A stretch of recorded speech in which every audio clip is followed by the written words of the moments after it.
दोस्तों, काफ़ी दिन तक कोई कहानी ना ला पाने के लिए मैं माफ़ी चाहता हूँ। पीछे काफ़ी काम रहने से थक जाने के कारण मैं कुछ दिन आराम करना चाहता था। कोशिश करूँगा कि अब मैं आप सबके लिए जल्दी जल्दी नई कहानियाँ लाऊं। दोस्तों, हमारे इस YouTube परिवार के एक मेंबर वॉयज सेंस डेस्टिन यानी शिवा की माताजी का हार्ट अटैक से देहांत हो गया है। मैं ईश्वर से प्रार्थना करता हूँ कि उनकी आत्मा को शांति दे और आप सब भी उनकी आत्मा की शांति के लिए प्रार्थना करें।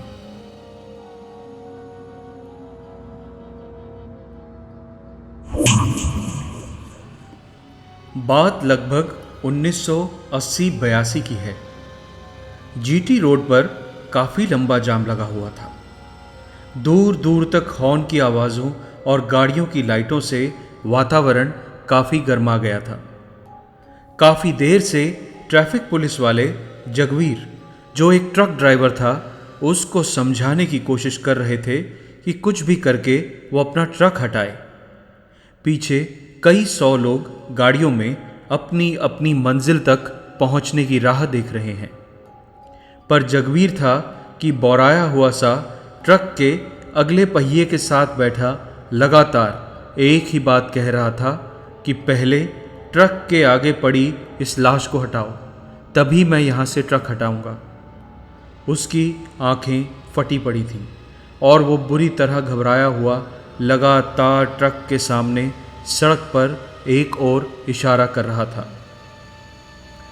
साथ ही जाने उसने ट्रक की चाबी कहाँ छुपा रखी थी। यहाँ तक कि उसका हेल्पर नारन भी घबराया हुआ था कि आखिर ये कुछ दिनों से उसके उस्ताद को हुआ क्या है। वो बार बार किसी लाश के दिखने की बात करता है और ऐसे ही एक टक लगाकर कहीं भी देखने लग जाता है। पर आज बात ज़्यादा बढ़ गई थी। पुलिस और नारन ही नहीं, कई लोग जगवीर के इस पागलपन से परेशान हो रहे थे, पर लग नहीं रहा था कि किसी भी तरह से जगवीर पर कोई भी असर हो रहा है। तंग आकर पुलिस वालों ने जगवीर को अपनी गाड़ी में डाला और मैकेनिक और क्रेन को बुलाकर बड़ी मुश्किल से पूरे 2 घंटे की मेहनत के बाद ट्रक को वहां से हटाकर रास्ता खाली किया। जगवीर रात भर थाने में पड़ा वही बात दोहराता रहा, वो लाश हटाओ फिर ट्रक हटेगा, वो लाश हटाओ फिर ट्रक हटेगा, पर कोई भी उसकी बात समझ नहीं पा रहा था। जगवीर का कहना था कि जेल में ऊपर बने रोशनदान से रात भर उसे कोई घूर रहा था, जो हो ना हो कोई आत्मा ही थी, वरना जमीन से 3-4 फुट ऊपर कोई आत्मा ही तैर सकती है, कोई जीता जागता इंसान तो नहीं। इस तरह उन भयानक आंखों को घूरता देख उसका दिल धक सा रह गया था और उसके होश खो गए थे। जगवीर लौट तो आया था, पर शायद उसके होश नहीं लौटे थे। रोज़ शाम वो अपने एक दोस्त को, जो कि एक ड्राइवर ही था, शव वाहन लाने के लिए फ़ोन करता। पहले 1-2 बार तो वो गाड़ी लेकर आ गया था, पर जगवीर की बात उसे भी समझ नहीं आ रही थी। जगवीर उससे कहता, तू जल्दी आ, एक लाश लेकर शमशान घाट जाना है, पर वहाँ कोई लाश हो तो दिखे। 2-3 दिन बाद जगवीर के दोस्त ने भी उसका फ़ोन उठाना बंद कर दिया था। अब तो जगवीर लगभग रोज़ शाम शमशान पहुंच जाता और उनसे कहता, आप किसी को भेजो, वहाँ पर एक लाश है, उसका संस्कार करवाना है। पर कोई उसकी बात नहीं मानता था। बस एक नारन ही था जो वक्त निकाल कर उसे ढूंढता हुआ शमशान आता था और किसी तरह समझा बुझाकर घर ले जाता था। आप चिंता मत करो उस्ताद, आज तो यहाँ जगह नहीं है, कल किसी तरह किसी को बोलकर उसका संस्कार करवा देंगे। पर जगवीर रोता, परेशान होता, उसे बताता कि वो लाश रोज़ मेरे सपने में आती है। नारन मेरी आंख लगती है और उसका भयानक सड़ा गला चेहरा मुझे घूरता रहता है। मैं न सो सकता हूँ, न जाग सकता हूँ, न चैन से जी सकता हूँ और न ही मर सकता हूँ। मुझे लगता है आपको कुछ आराम चाहिए उस्ताद। ये दिन रात जाग जाग कर गाड़ी चलाने से शायद आपके दिमाग पर गहरा असर पड़ा है। देखो उस्ताद, ऐसा भी तो हो सकता है कि ये सिर्फ आपके दिमाग का वहम ही हो, या फिर लाश की आत्मा ये सिर्फ आपको ही क्यों दिख रही है और कभी भी कहीं भी। जगवीर ने नारन की इस बात का कोई जवाब नहीं दिया था। नारन फिर बोला, उस्ताद मैं तो कहता हूँ आज फिर एक एक लगा लेते हैं, दिल दिमाग को थोड़ा आराम मिलेगा। बाद में नारन, चल पहले टेलीफोन बूथ से मालिक को फ़ोन करते हैं। इतने दिन हो गए मुझे धक्के खाते और उसको एक फ़ोन करने की फुर्सत नहीं मिली। और इसके साथ ही पतझड़ के चांद की रोशनी में दोनों निगम बोध शमशान घाट के बाहर एक टेलीफोन बूथ ढूंढने निकल पड़े। शमशान के बाहर रोते पीटते रिश्तेदारों का शोर अभी भी बदस्तूर गूंज रहा था। आज की आखिरी लाश जलना शुरू हुए पूरे 3 घंटे बीत चुके थे, पर कुछ घर वाले और उनके रिश्तेदार अब भी विश्वास नहीं कर पा रहे थे कि उनका कोई अपना चिता की चारपाई पर हमेशा के लिए सोकर खुद एक सपना बन चुका है और कल बची मिलेंगी तो सिर्फ अधजली हड्डियाँ। साला ये शरीर जिसे पाकर इंसान खुद को ऊपर वाले से कम नहीं समझता, एक मुट्ठी भर राख में सिमट कर रह जाता है। रिश्तेदार आते हैं और उस राख को उठाकर बहा देते हैं और कुछ पल अफसोस कर वापस अपनी ज़िंदगी में खो जाते हैं। मरता एक है, पर मरने वाले के लिए शायद सभी मर जाते हैं। शमशान में कुछ समय बिताकर आदमी कुछ पल के लिए तो खुद की खोज में निकल ही जाता है। खैर, यहाँ ये 2 जोड़ी कदम बेसब्री से एक टेलीफोन बूथ ढूंढ रहे थे। तभी सामने उन्हें एक जाना पहचाना सा आदमी पटरी के साथ एक गाड़ी के पास खड़ा दिखाई दिया। तभी नारन चिल्लाया, उस्ताद उस्ताद देखियो, ये तो मालिक जैसा लग रहा है, कहीं वही तो नहीं है? हाँ यार नारन, लग तो अपने मालिक जैसा ही रहा है। देख, वही सफ़ेद सफारी सूट और वही सफ़ेद जूते पहने हैं, डील डॉल भी वही है और इसके साथ ही जगवीर और नारन उस्ताद उस्ताद मालिक चिल्लाते हुए उस आदमी की ओर भाग पड़े। पल भर में उसके पास पहुंचते ही, मालिक आप यहाँ? आप मानोगे नहीं, मैं आपको ही ढूंढ रहा था। तुसी यहाँ कैसे? किसी के अंतिम संस्कार के लिए यहाँ आया था जगवीर, और यहाँ कोई क्यों आएगा? क्या तेरा भी कोई मर गया है? नहीं मालिक, ऐसा तो कुछ नहीं है। मेरा तो नहीं, पर कोई तो है जिसकी लाश हर जगह मेरा पीछा कर रही है। घर पर, सड़क पर, नींद में, कहीं भी मुझे नहीं छोड़ती। मेरी आंखें बंद हों या खुली, हर जगह मुझे खोज लेती है। मुझे इसी बारे में आपसे बात करनी थी। मैं इस बारे में क्या कर सकता हूँ जगवीर? तू शायद पागल हो गया है। जा किसी डॉक्टर से इलाज करा, तेरा दिमाग खराब हो गया है। उसकी ये बात सुनकर जगवीर को बहुत गुस्सा आया। उसका खून खौल उठा और गुस्से में पागल होकर उसने अपने मालिक को झपट कर पकड़ना चाहा, पर इसके बाद जो हुआ उसे देख जगवीर और नारन दोनों हिल गए थे। जगवीर का हाथ हवा में ही झूल गया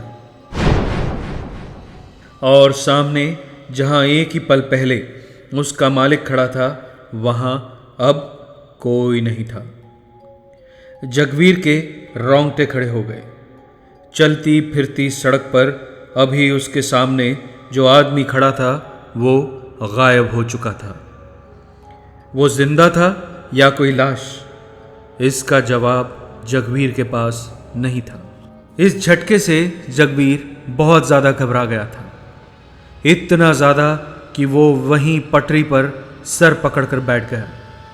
उसके दिमाग में इतने ख्याल कौंध रहे थे कि उसे लगा कि उसका दिमाग फट जाएगा। क्या उसका मालिक मर चुका है या कोई लाश ही उसे अलग अलग शक्ल लेकर डरा रही है? वो ये नहीं जानता था। तभी नारन ने कहा, चलो उस्ताद, घर चलो, घर में सब परेशान होते होंगे। पर जगवीर ने उसकी बात का कोई जवाब नहीं दिया। कुछ देर इंतज़ार करने के बाद नारन भी वहीं उसके साथ पटरी पर बैठ गया था। रात के 1 बजे तक जगवीर वहीं बैठा रहा।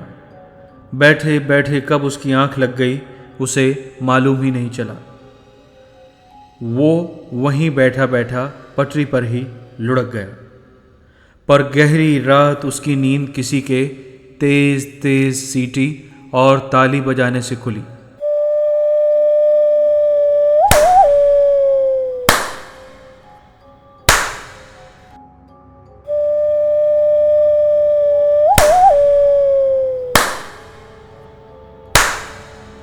कोई तेज तेज सीटी मारता और उसके बाद 3 बार जोर जोर से ताली बजाता। आंखें मलते हुए उसने आवाज़ की दिशा में देखा तो आवाज़ शमशान के गेट के पास से आ रही थी। एक पल बाद उसने देखा कि शमशान के बंद गेट के ऊपर कोई बैठा जोर जोर से टांगे हिला रहा था और ताली और सीटी बजा रहा था।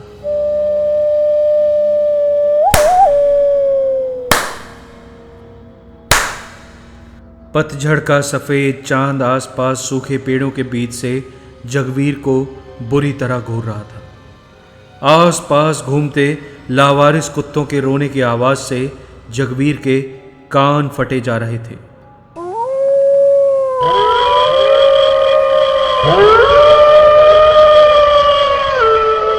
वो वहीं बैठा बैठा जम चुका था। तभी उसने देखा वो साया उसकी ओर हाथ कर लगातार उसे अपनी ओर बुला रहा था। पहले तो जगवीर घबराया, पर जब आवाज़ का आना लगातार जारी रहा तो उसने पटरी से उठकर सारा मामला समझने की सोची। बड़ी हिम्मत कर वो शमशान के गेट की ओर चल पड़ा। उसने आसपास देखा पर नारन वहाँ नहीं था। चलते चलते जैसे ही वो गेट के पास पहुँचा तो गेट के ऊपर बैठे उस साए ने ताली बजाना बंद कर दिया और बड़े इत्मीनान से दोनों हाथ गेट पर रखकर जगवीर को घूरने लगा। उसकी आंखें किसी जुगनू की तरह अंधेरे में चमक रही थीं। यहां क्या कर रहा है? उस साए ने जगवीर से गहरी आवाज में पूछा। तू कौन है? जगवीर ने हिम्मत कर उस साए से पूछा। सवाल का जवाब सवाल से। मुझे नहीं पहचाना जगवीर? नहीं, मैंने तुझे पहले कभी नहीं देखा, जगवीर ने जवाब दिया। एक पल को वो साया शांत हो गया और एक पल बाद बोला, हाँ जगवीर, ट्रक के टायरों के नीचे अंधेरा होता है ना, मौत का अंधेरा। ट्रक के केबिन की ऊंचाई से मालूम नहीं चलता कि ट्रक के टायरों के नीचे तुम लोग किस किस की जिंदगी पीस देते हो। याद कर मुरादाबाद के पास के हाईवे पर तूने एक स्कूटर वाले को अपने ट्रक के टायरों के नीचे रौंद दिया था। याद है तूने अपने मालिक को फोन करके क्या कहा था? एक खर्च हो गया। एक आदमी की जान चली गई, एक घर अनाथ हो गया और तूने अपने मालिक को कहा कि एक खर्च हो गया।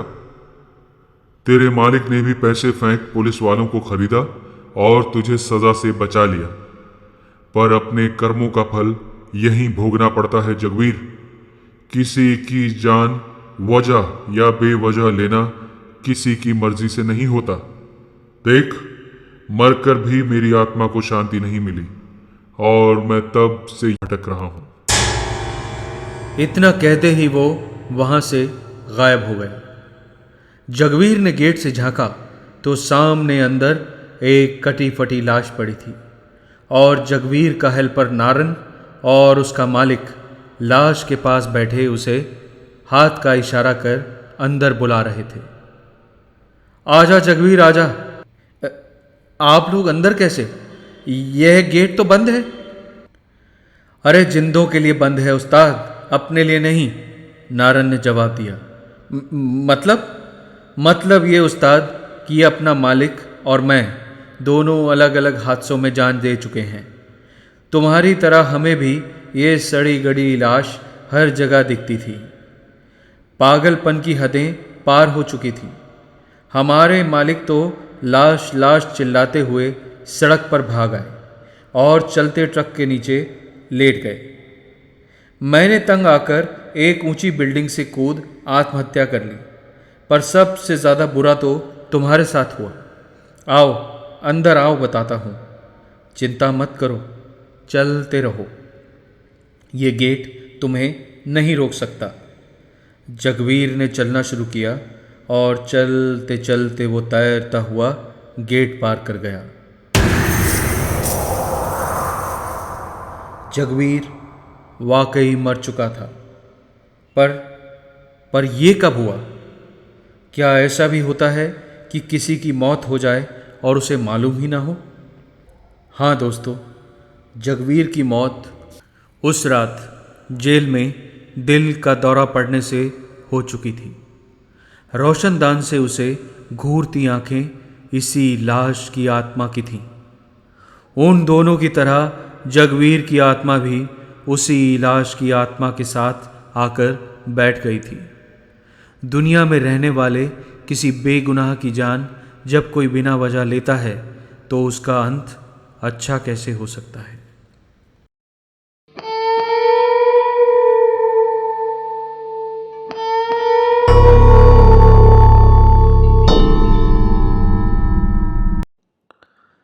दोस्तों, उम्मीद करता हूं कि आपको मजा आया होगा। इस कहानी को इतना शेयर करें, लाइक करें कि मुझे भी आगे की कहानियां लिखने में मजा आ जाए। अगली कहानी का टिकट खरीदिए, लाइक कीजिए, शेयर कीजिए और सब्सक्राइब कीजिए।